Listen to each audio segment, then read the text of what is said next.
what Paul is warning against doing. I condemn a lot of people for doing it, but then I secretly go behind them and do it myself, because this conflict right here, I need to fit in regardless of what's being written on my soul.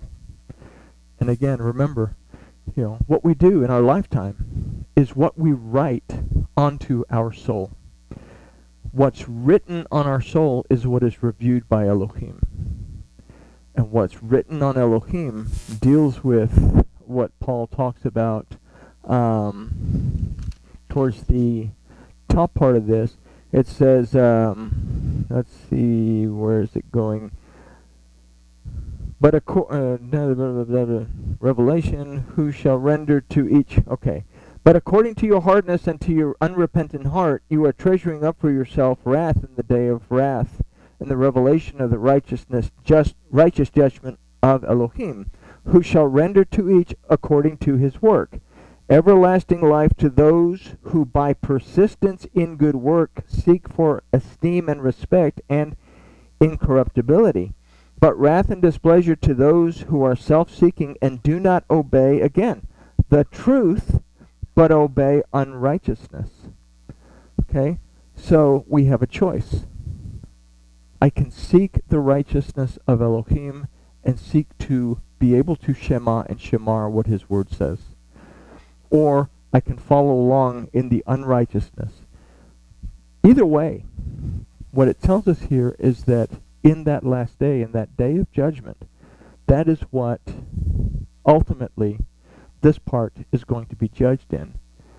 Everyone, doesn't make a difference if you're a firm believer with a solid relationship or the atheist is in this position. Okay? Some people don't realize these two things. The people that do realize these two things are the ones that are struggling against this to make sure that what's written on this is right. But the people who depend on this, depend on their carnal side, have what Paul says to Timothy, they have a type of reverence, but they deny the power of Elohim. When he says he denies the power of Yahuwah, is literally what it says in that verse, they deny the Elohim of Yahuwah. Okay? So, Paul has got his hands full ministering to the northern kingdom. What we saw in Acts was that he was getting hammered from all sides. He was getting clobbered from all sides. And he finally goes to Jerusalem and says, look, we have to find a middle ground. And then there at the Council of Jerusalem, they said, okay, well, they have to follow these few stipulations, and then we'll progress from there. So, hopefully it didn't go in circles and it made sense and it was cohesive. Any questions on what we talked about?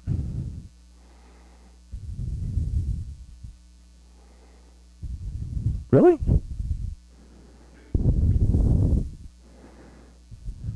Y'all gonna give me the big head. All right.